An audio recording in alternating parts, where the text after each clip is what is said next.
kenapa orang agak takut belajar tasawuf. Saya tidak membaca langsung tulisan itu, tetapi saya mendapat penjelasan dari saudara saya, dari teman saya, Profesor Dr. Joaya S. Praja,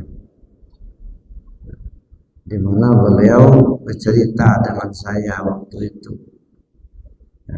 Mudah-mudahan beliau diampunkan Allah segala dosanya, dilapangkan di alam kuburnya. Beliau cerita bahwa ketika beliau kuliah di Chicago di Amerika, beliau masuk pustaka, kata beliau. Lalu beliau menemukan sebuah buku yang judulnya itu Perjuangan Rakyat Indonesia Mengusir Penjajah. Nah, itu judul bukunya. Jadi Perjuangan Rakyat Indonesia dalam Mengusir Penjajah. Saya baca katanya buku itu. Nah, jadi saya simpulkan, kata beliau. Beliau cerita di zaman penjajah dulu, ya, zaman penjajah Belanda terutama, itu perlawanan rakyat Indonesia itu begitu sengit, ya, yang tidak takut dengan meriam, dengan senapan, senjata yang lengkap. Padahal di rakyat kita senjata seadanya, yang pakai golong begitu, bahkan ya dipakai bambu runcing. Nah, jadi pimpinan Belanda ketika itu memerintahkan kepada Senokopranya untuk melakukan penelitian di mana kekuatan rakyat Indonesia.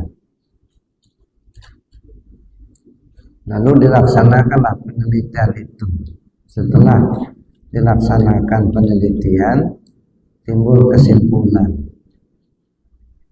Pertama, kekuatan rakyat Indonesia itu ada pada umat Islam. Karena rata-rata yang melakukan perlawanan terhadap penjajah itu adalah umat Islam. Itu satu. Kesimpulan yang kedua, kekuatan umat Islam itu ada pada ulama. Karena rata-rata yang memimpin perlawanan, pergerakan adalah para ulama. Para pemimpin pergerakan adalah ulama. Lalu diteliti lagi kesimpulan yang ketiga, di mana kekuatan ulama itu ternyata ada pada ilmu tasawuf. Karena rata-rata ulama yang memimpin pergerakan itu ahli tasawuf. Kita mengenal ada Jenderal Sudirman. Nah, beliau walaupun jenderal, beliau seorang sufi. Nah, kita mengenal ya pemimpin kita, presiden pertama Insinyur Soekarno. Ternyata beliau juga murid daripada Syekh Muhyi Pembicaraan, orang tasawuf. Begitu juga banyak yang lain. Sehingga Senokopranya meminta kepada pimpinan Belanda ketika itu untuk mengadakan suatu pertemuan di sebuah aula di Jakarta. Nah, dalam pertemuan itu di depan itu ada meja, ditaruh meja satu, kemudian disuruh seseorang tidur di atas meja itu dengan mengapit Al-Quran dengan pegang pedang yang tajam. Lalu Senokopranya itu berkata, umat Islam di Indonesia ini seperti orang yang tidur di depan saya ini. Mereka punya buku undang-undang yang sangat mereka patuhi, yaitu Al-Quranul Karim. Dan mereka punya senjata yang sangat tajam, yaitu jihad fisabilillah. Cuman sekarang ini mereka lagi tidur. Nah, bagaimana caranya supaya mereka tidur terus, jangan sampai bangun. Nah, ini menidurkan umat Islam. Maka upaya-upaya yang dilakukan waktu itu, kita yang pertama buku-buku tasawuf mulai disortir, tak boleh berkembang. Ulama-ulama tasawuf tidak boleh mengajarkan ilmu tasawuf. Nah, lalu kemudian diupayakan bagaimana supaya ulama-ulama tasawuf itu bisa diajak berdebat dengan ulama-ulama fikih. Nah, yang ahli fikih itu dibiayai sama Belanda untuk berdebat. Sehingga cerita Buya Syekh Muhammad Ali Syarif Ketumeninjun, Buya guru saya di Padang dulu. Beliau cerita kalau berdebat pada masa itu bahwa buku itu berkerobak-kerobak katanya. Ya, untuk berdebat pakai gerobak bawa bukunya. Ditentukan di mana tempat untuk berdebat.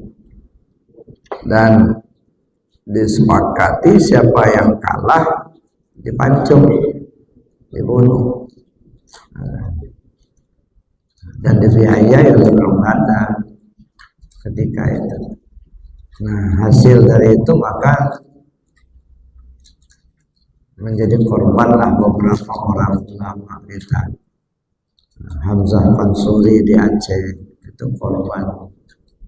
Begitu juga Syekh Siti Jenar itu korban.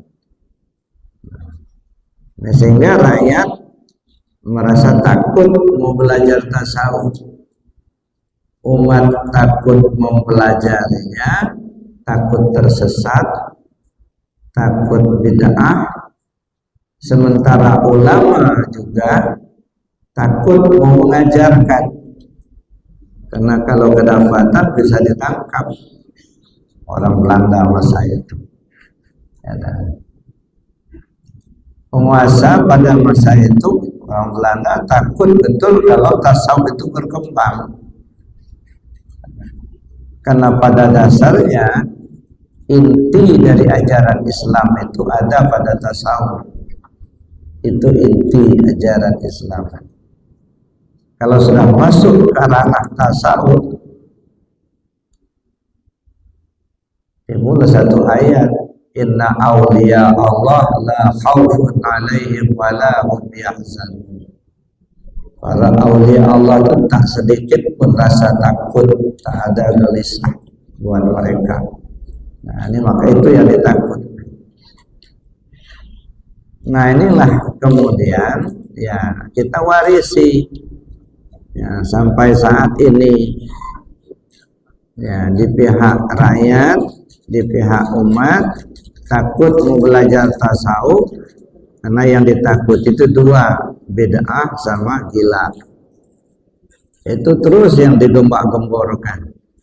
Ya, tasawuf itu bid'ah, tak ada dasarnya. Kalau nanti belajar bisa gila. Ya, takut orang. Ya, masa kita udah tua-tua begini mau belajar mau bid'ah masuk neraka pula nanti. Nah, maka orang banyak yang nggak mau belajar tasawuf. Ada informasi itu yang diterima dari pihak ulama pun ya masih takut-takut untuk menyampaikan, karena takut terulang seperti di zaman penjajah dulu gitu ya. Nah, ini Bapak Ibu yang saya hormati, alhamdulillah sekarang sudah terbuka. Nah, kita sudah merdeka.